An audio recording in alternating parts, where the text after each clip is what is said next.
सहनाववतु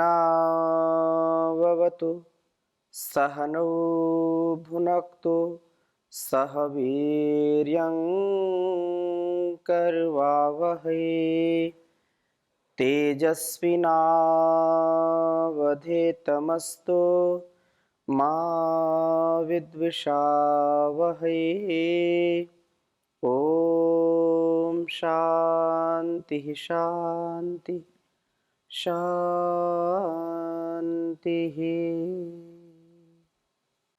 निरंतरता से हम स्वाध्याय कर रहे हैं वेदों के नए नए मंत्रों का, नए नए विषयों का आपके समक्ष जो बहुत ही सुंदर स्वाध्याय चल रहा है। और कल्याणी वेदवाणी का स्वाध्याय हम जितना करेंगे अलग अलग विषयों में, उतना उतना हमारे जीवन को उत्कर्ष बनाने का, उन्नति के पथ पर प्रशस्त होने का बहुत सुंदर यह मार्ग है, बहुत सुंदर यह उपाय है। आज आपके बीच में एक नया विषय लेकर के आए हैं, जो विषय हम सबके लिए आवश्यक है, चाहे बालक हो, बालिका हो, नौजवान हो, युवा हो, या जो वृद्ध हैं, बुजुर्ग हैं, स्त्री हो या पुरुष हो, सबके लिए यह व्यवहार अत्यंत महत्व रखता है। हमने वैदिक जीवन पद्धति हजारों कक्षाएं उसमें चलाई, हजारों मंत्रों का स्वाध्याय किया था।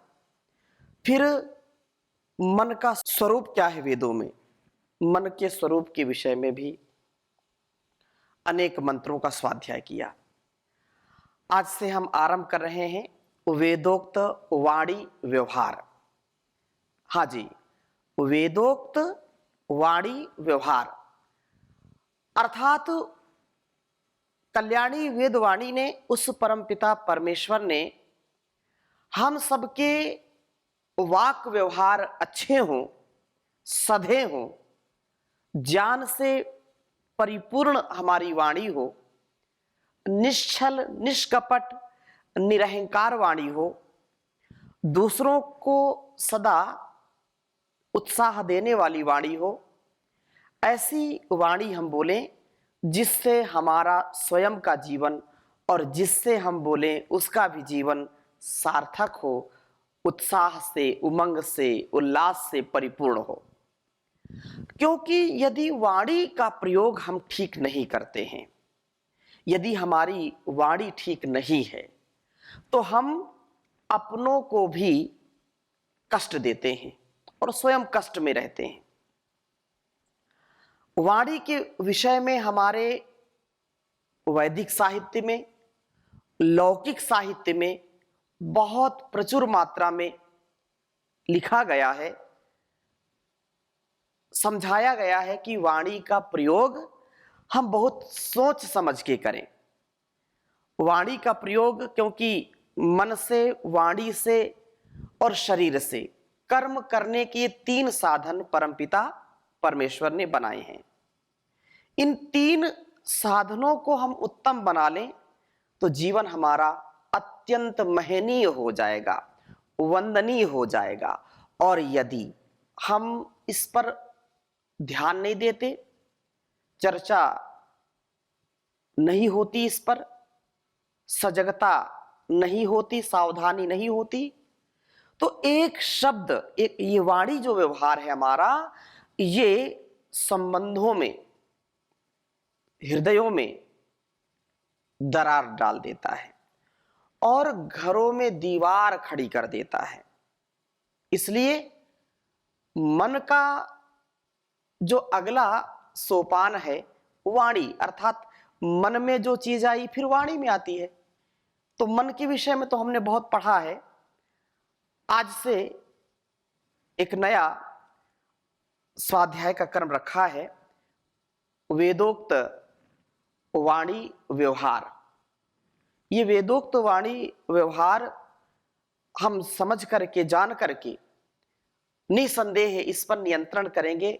मुझे पूरा विश्वास है कि आज से यह जो नया विषय लिया है, यह विषय आप सुनेंगे समझेंगे और जीवन में उतारेंगे तो आप देखेंगे आपकी वाणी में कितनी मधुरता, कितनी सरसता, कितनी सरलता और कितना जो है पावित्र्य आ गया है, और वह दूसरों को भी आकर्षित करेगा।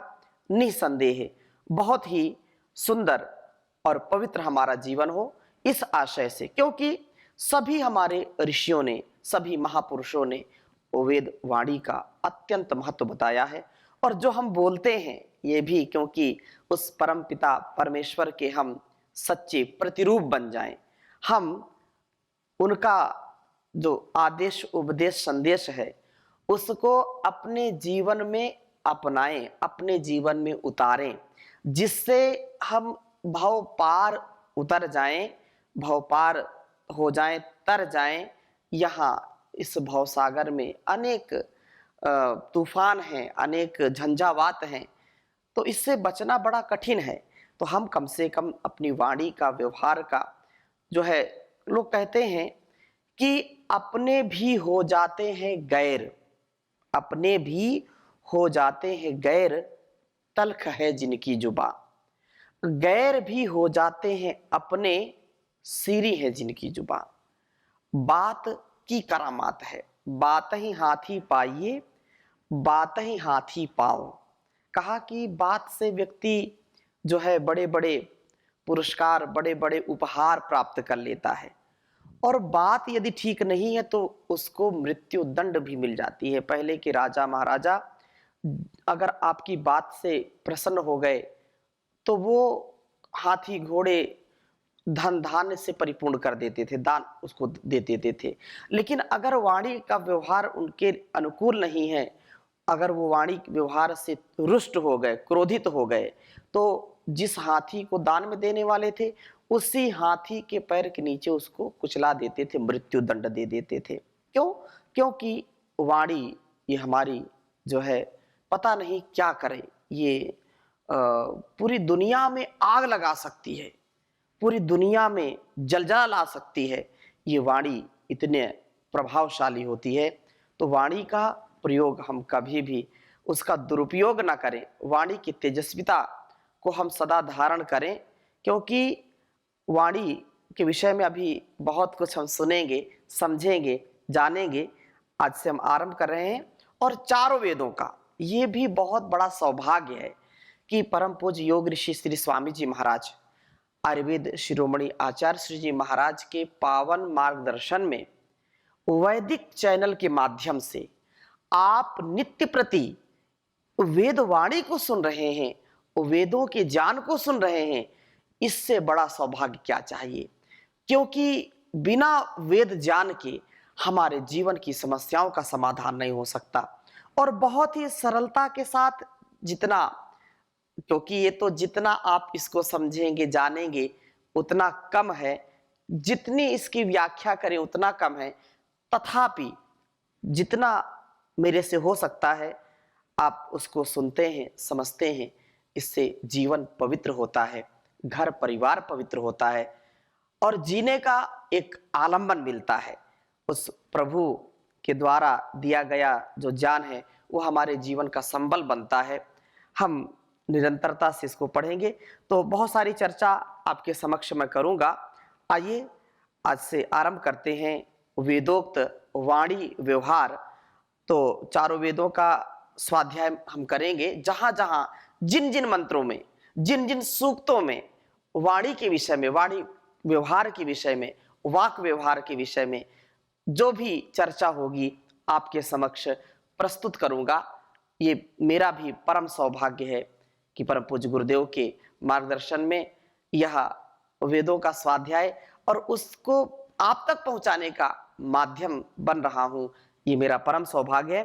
तो आइए आज से हम ऋग्वेद से आरंभ करते हैं। ऋग्वेद जो वास्तव में ज्ञान कांड है, ज्ञान सबका बढ़े, तो ऋग्वेद के प्रथम मंडल से ही आरंभ करते हैं और प्रथम मंडल के तृतीय सूक्त के द्वितीय मंत्र को लेते हैं। यहाँ पर बहुत सुंदर बात कही वाणी के विषय में, और इसको समझने का प्रयास करते हैं। ओम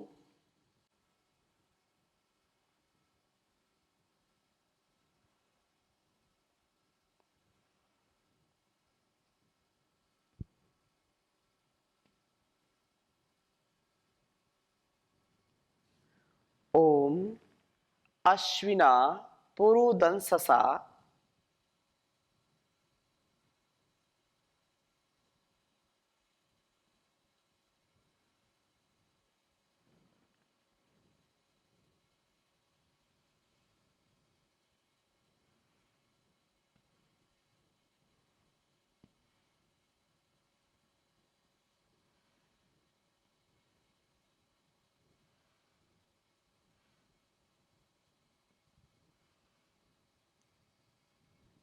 अश्विना पुरुदंससा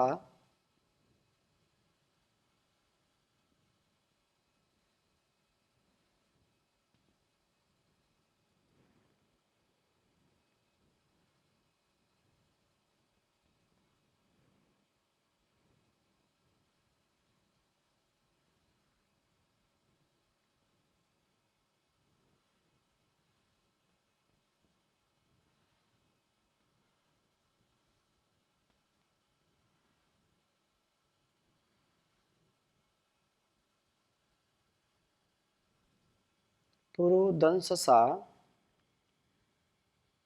नरा शबीरया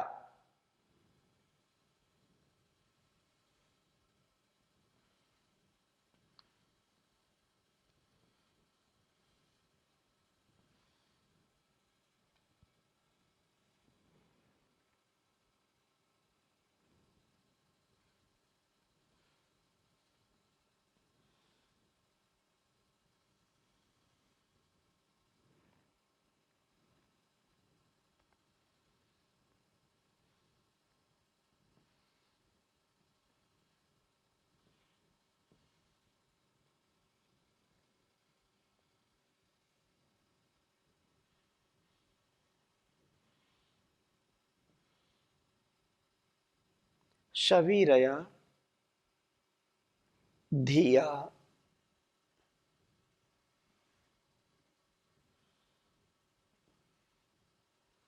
धिया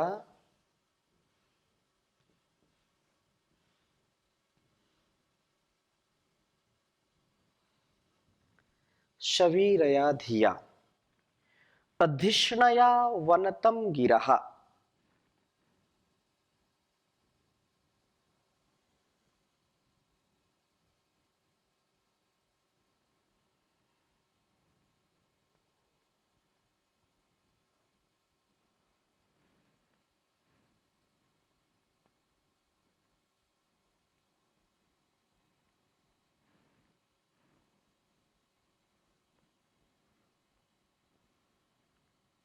धिष्णया वनतं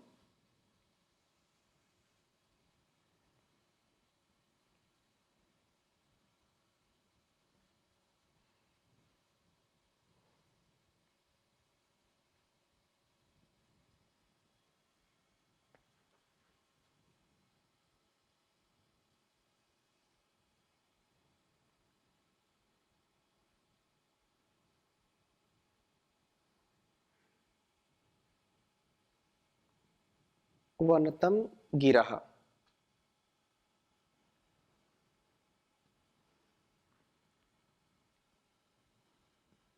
ऋग्वेद के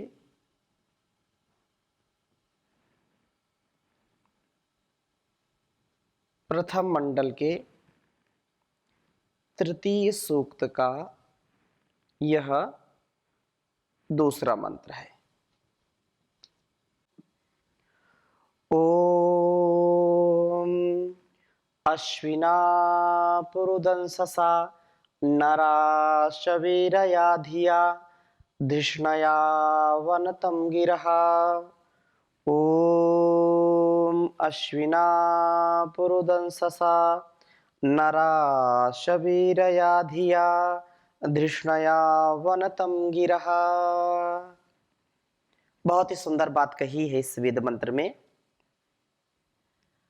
कहा कि अश्विना, हे प्राण आपानो, पुरु दंससा, आप पालक व पूरक।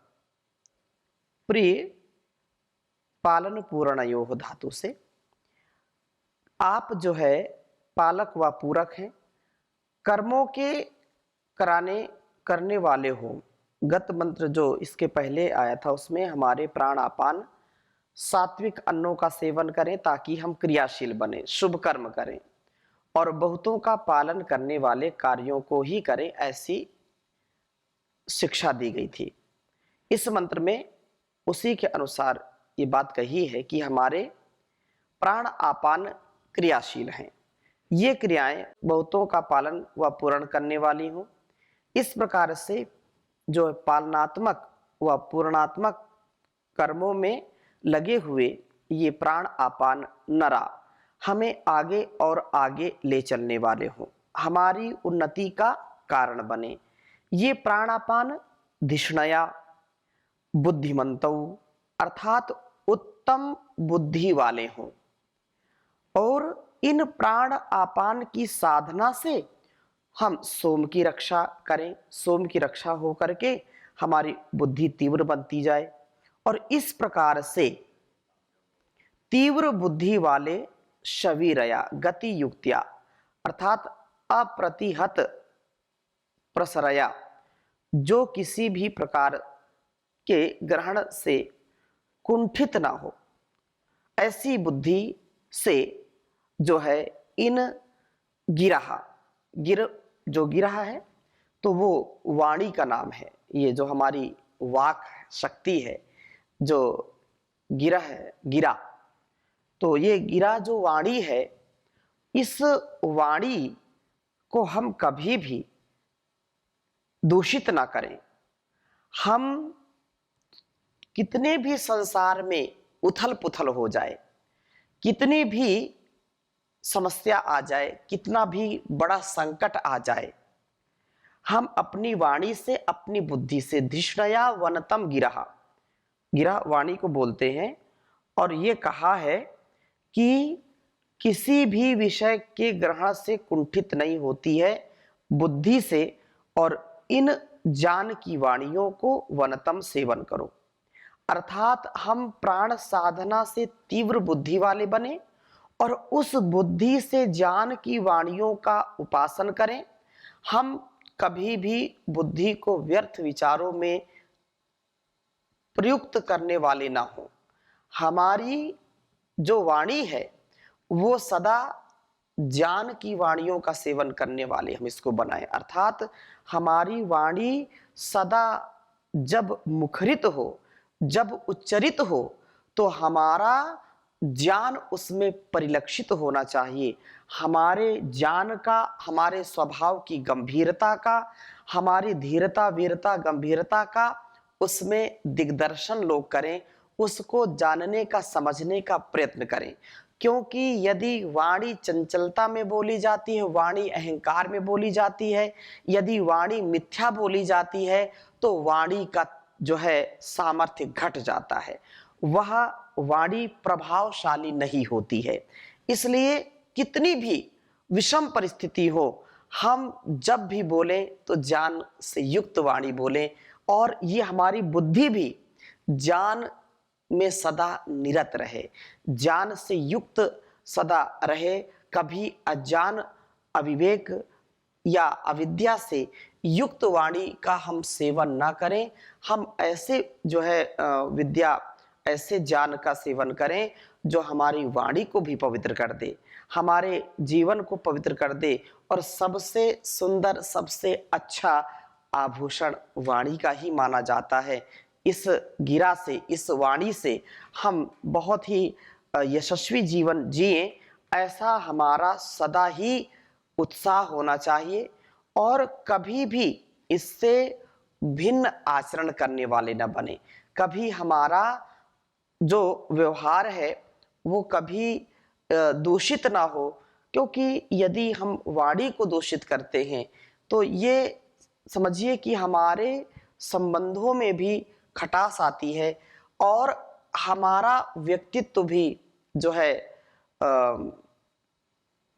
वो प्रखर नहीं होगा, हमारा व्यक्तित्व भी धूमिल हो जाता है। हम अपने वाणी के व्यवहार से, अपने इस ज्ञान के आधार पर अपनी वाणी का व्यवहार करने वाले बने। और इस प्रकार से जब हम वाणी का व्यवहार करेंगे तो ये हमारे जीवन को भी और दूसरों को जिनसे हम वाक व्यवहार करते हैं उनके जीवन को भी बहुत ही सुंदर बनाने वाली होगी। अन्यथा इससे बहुत हानि हो जाती है। और भर्तृहरि तो बहुत सुंदर कहते हैं कि वाणी तो सबसे बड़ा आभूषण है, यही सबसे सुंदर जो है गहना है। जो हमारा कहना है वो सबसे बड़ा गहना है। हम अपनी कहनी को, अपनी बहनी सहनी को, अपनी कथनी करनी को अच्छा बनाएं तो बहुत सुंदर जीवन होगा। कहा कि ये जो वाणी है, केयूराणि न भूषयन्ति पुरुषं हारा न चंद्रोज्ज्वला न स्नानं न विलेपनं न कुसुमं नालंकृता मूर्धजाः वाण्येका समलंकरोति पुरुषं या संस्कृता धार्यते क्षीयन्ते खलु भूषणानि सततं वाग्भूषणं भूषणं वाग्भूषणं भूषणं। वास्तव में बहुत सुंदर बात कही कि केयूराणि न भूषयन्ति पुरुषम। संसार में जो स्त्री हो या पुरुष हो, वो जो सोना चांदी है, जो हीरे जवाहरात है, जो बड़े बड़े आभूषण हैं, इसको धारण करते हैं। केयूराणि न भूषयन्ति पुरुषम, वास्तव में ये उनकी सच्ची शोभा नहीं है। न स्नानम न विलेपनम न कुसुमम, जो पता नहीं कैसे कैसे जो है पानी से दूध से नहाते रहते हैं, अलग अलग रंग रोगन करते हैं शरीर में। कोई चंदन लगाता है, कोई दिन भर कुछ ना कुछ लीपा पोती करते रहते हैं लोग सुंदर बनने के लिए, सुंदर दिखें। और गजरा लगाते हैं, कोई जो है कुछ लगाता है, कोई हार पहनता, कोई गुलाब लगाता है। ना स्नानम न विलेपनम, अलग अलग लेप लगाने से भी सुंदरता नहीं बढ़ती। न कुसुमम न अलंकृता मूर्धजा, जो अलंकृत करते हैं। कहा कि वाणी का समलंकरोति पुरुषम, मनुष्य के जीवन को सबसे जो सुंदर बनाती है, सबसे ज्यादा जो अलंकृत करती है, जो सबसे ज्यादा व्यक्ति को विभूषित करती है, वो है उसकी वाणी। वाणी का समलंकरोति पुरुषम या संस्कृता धारते, जो इस वाणी को बहुत ही सुसंस्कृत बोलता है। जैसा इस वेद मंत्र में कहा कि धिष्णया वनतम गिरहा, हम वाणी को वेदोक्त बोलें, हम वाणी को ज्ञान से युक्त बोलें, निरर्थक ना बोलें, व्यर्थ ना बोलें, सार्थक वाणी बोले, तो वह व्यक्ति सुंदर जीवन जीता है। तो संस्कृता धारते, संस्कृत। और क्षीयन्ते खलु भूषणानि सत्तम, ये जो आभूषण है बाहर के, इनको तो चोर भी चुरा सकता है और हमला भी करते हैं, छीन लेते हैं, गिर जाते हैं, टूट जाते हैं, बिखर जाते हैं, चोरी हो जाते हैं, ये नष्ट हो जाते हैं सततम, निरंतर। लेकिन वाग्भूषणम भूषणम, वास्तव में जो सच्चा आभूषण है, जो कभी गिरता नहीं, कभी चोर चुरा नहीं सकता, संसार की कोई ताकत आपसे अलग नहीं कर सकती, वो आपकी वाणी है, आपका व्यवहार है।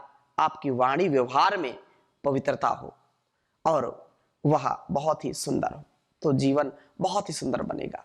हम आगे और चर्चा करेंगे। बहुत ही सुंदर यह विषय है, सबके लिए आवश्यक है। सुने, समझें, जाने और जीने का प्रयत्न करें।